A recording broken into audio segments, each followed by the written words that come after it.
ጤና ይስጥልኝ የኢትዮ ዩዝ ሚዲያ ተከታታዮች፣ ዛሬ ባደረግነው ኢንተርቪው ጥያቄና መልስ ሁለት ወጣቶች ተሳትፎ ነበረ። አንዷ ራይ ነች፣ አንዷ ደግሞ ፍሩታ ትባለች from Somalia እና ኢንተርቪውንም ከነሱ ጋር ያደረገችው ንግግር እንደምትሰሙና ያለውን ደግሞ ሌላም ጊዜም ደግሞ ሌሎች ሰዎች ወጣቶች መጣችሁ ጥያቄ ማድረግ ከፈለጋችሁ I think so available ልትሆን ስለምትችል እንግዲህ ይህን ጥያቄና መልስ ሰምታችሁን ሀሳባችሁን እንደምትገልጹልን ተማመናለሁ። How do you feel about the Somalian culture? Somali culture?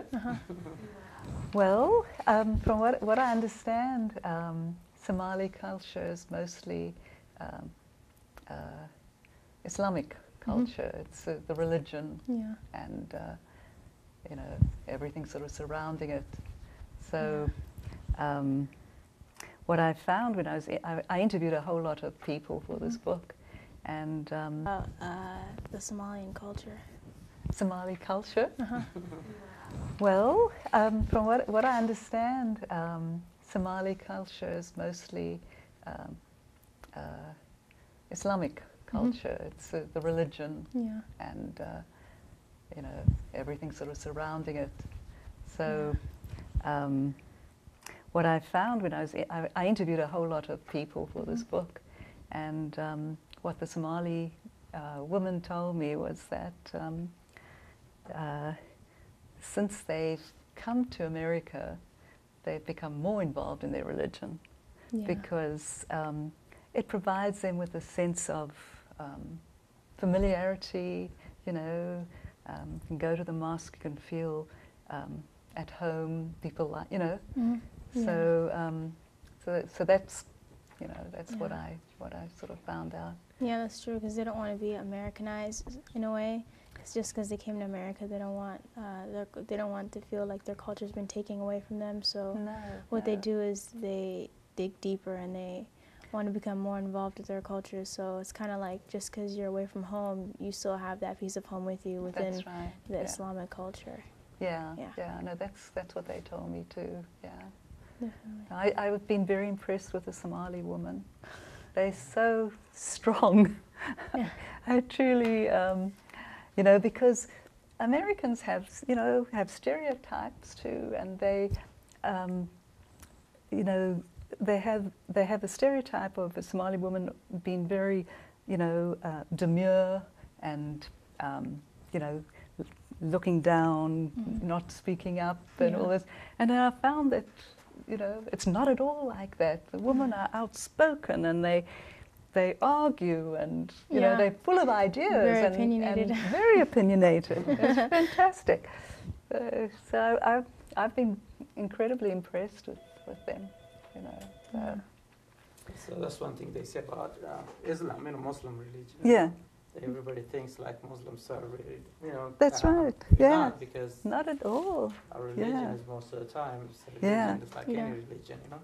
People are the politician, there is, you know, artist, there's everything, you know. Yeah, no, I know. People think like, okay, well, this guy is religious, he's going to be nice, and not going to say anything. That's not true. One Somali man I spoke to was saying, you know, I think we were in a Starbucks and there were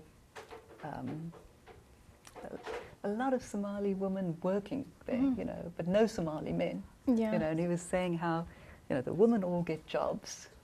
And, you know, back home, you know, they bring up the kids, they cook, they look after animals, they do everything, and the men, they go into town and talk and find out what's going on. So, you know, so he was saying, oh, you know, the women are really, you know, strong. So I said, yeah, that's what they've told me too. And they're the, like, you know, the backbone of the culture. Yeah, absolutely. And a couple of books I found that nearly all the Somali women that I spoke to had read, or at least knew of, was Waris Diary, you know, and Aman.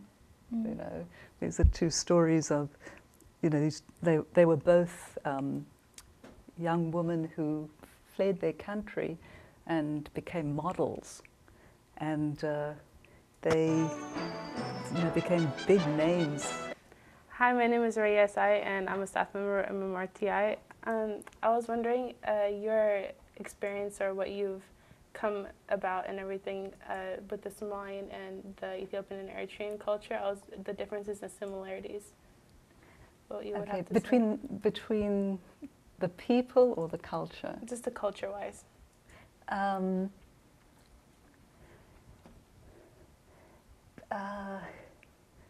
I noticed the difference with the food. Yeah. You know, that culture.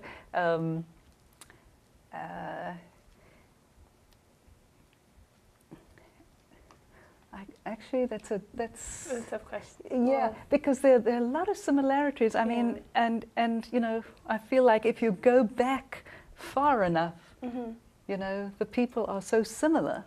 Yeah. You know, if you go back generations and generations, there's so many similarities, and obviously between the Eritreans and the Ethiopians, particularly, there is. But then, you know, also you've got the Ogaden Somalis living in Ethiopia, who, you know, same people. So the people that I you know, I interviewed, I would say, I don't know, they were all very, you know, very gracious and warm and hospitable. I mean, I truly didn't find one that stuck out. That was, you know, markedly different in the way they behaved here. Yeah. This is in American culture, you know. And there's one culture or one question actually that I wanted to ask you personally was, did you see any similarities or differences between the men and the women that you've come across? Yes, the women were much more ready to adapt and change and do whatever it took to make their new lives here, you know. Yeah. And you know, one Eritrean woman I spoke to, and I've mentioned this before, so this may be a repetition, you know, but she said to me, you know, we women are prepared to change, but if you ask a man to change, she says, it's like asking him to change his anatomy. Oh. You know? So, you know, so I think that's also why the women tend to get jobs more easily, you know, because they do adapt and they're ready to learn new things and so on. And I think some Somali men have a hard time. Not all, but a lot of Somali men have a hard time, partly because, you know, of American culture and suspicion and stuff at the moment. You know, there's still a little bit of, not so much in Seattle, but certainly in the other parts of the country. But what I found was it was much more difficult for a Somali man to get a job in a big organization, for example. And so you know, they tended to go into independent businesses, you know, set up something on their own, or, you know, a taxi or something like that. But that wasn't the same with Somali women. You know, they were doing we're doing fine. But, and another question I had, was, from the people you've interviewed, did you find any from their experience and how they felt, if they were seeking or they found peace, or they find it more peaceful here than in Africa? Yes, I mean, because people weren't killing them, you know? But at the same time, you know, life is difficult when you're, you know, come here, you know, as a refugee or even as an immigrant. You know, there are all these challenges. It's very difficult, you know, you're starting from scratch. Yeah. And was it harder for like the youth, like the children that you've come across? Like the change that they've made here? It depends on what age. Like early, like youth, like teenagers, or 18 to like 16 to 18? Yeah, that's a very difficult time. Yeah. You know, For it to I switch think everything. there's, you know, it's. I mean, to be a teenager is difficult anyway. Yeah. You know, I mean, no matter what ethnic group you're from, it's very hard being a teenager, and then if at the same time you have, you know, all this history and of conflict, Yeah. it's very, very difficult. And I know that a lot of Somali men have started, you know, community services, and they try to make it open to all the clans, but it doesn't happen. You know, it starts off, it's going to be open, but members of one clan won't go to the services of another, you know. And one man told me that there's a Somali proverb that the hand that gives is higher than the hand that receives. You know, and so people don't want to, you know, be asking for help. That's interesting. Thank you so Thank much you. for answering the questions. Thank you. When we talked about earlier, you said you interviewed some Oromos and some Tigrayans and some, you said Eritrean, Ethiopians and Somalians. When you say that, something came up in my mind. This book was about Eritrean, Ethiopian, Somalian, but you brought now another tribe, things like Tigrayans, Oromos, because countries are involved now with those people. Some of them are fighting for their freedom, but I don't, that part, how did you handle that part of it? Well, I initially started off with, you know, the interaction amongst the three countries. And then in the second part of the book, I talk of the interaction within each country. So, you know, so you had the Oromo, you know, wanting independence, and you had the Ogadini also, you know, fighting with the Ethiopians government. And amongst the Eritreans, you know, you have, well, even here, you know, the conflict between those who supported ELF and those who supported EPLF, you know, different liberation groups. And then amongst the Somalis, you have, you know, all the different clans, you know, and they've nearly all fought against each other. And then within Somalia, you also have the Somali Bantu and the outcasts, you know, and so, you know, I interviewed those people too, and they have incredible stories to tell, which have been suppressed too, you know. So the Oromo, some of the Oromo I spoke to didn't want their names mentioned, you know. You know, the OLF is a terrorist, is said to be a terrorist group, you know. So people were very careful about what they said.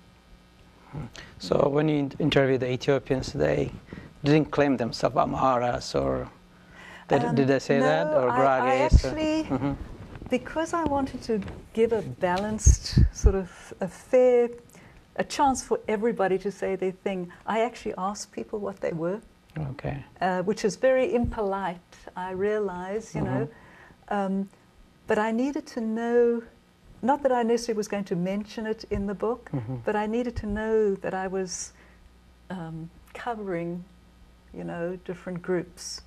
So the only people who I couldn't find out, you know, their identity was the outcasts in Somalia community here, because they obviously didn't want to admit it, you know.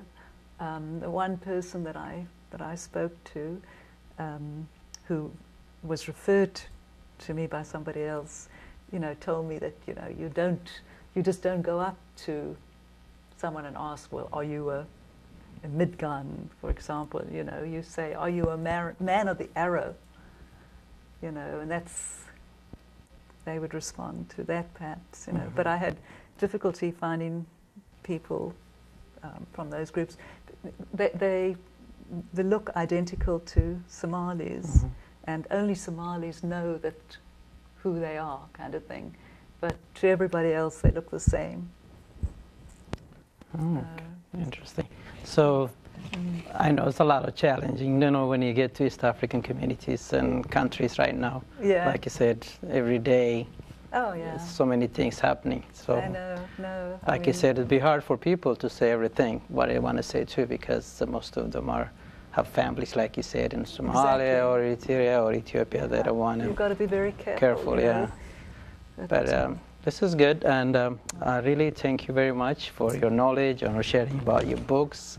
I think this book will be used by a lot of people probably in the future, or starting today, we're going to be telling people to read about this book and get their opinion and come and talk to you probably at the African American Museum when you do your reading. Well, I hope they will, and I hope they ask questions. And what I also hope is that that they will come up with me to answer some of the questions, you know, because they know their countries better than I do, you know, so they have stuff to offer that I haven't, you know. So I would love them to actually, you know, if somebody asks a question and they can contribute towards the answer, that would be great. It would be nice if you invite some of the people from the book, right? I have.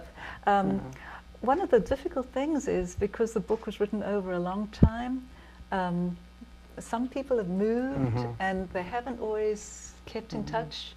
I'm trying to trace everybody now because I'm giving them a copy of the book, you know. But there's some people I haven't been able to reach. So. Well, but maybe they'll hear about it and contact me. Yes, we'll try to really tell people on our media. And thank you very much. And thank you, Sultan. ሌላም ጊዜም ደግሞ ሌሎች ሰዎች ወጣቶች መጣችሁ ጥያቄ ማድረግ ከፈለጋችሁ አይ ቲንክ እሷ አቬይላብል ልትሆን ስለምትችል እንግዲህ ይህን ጥያቄና መልስ ሰምታችሁን ሀሳባችሁን እንደምትገልጹልን እንተማመናለሁ። Thank you.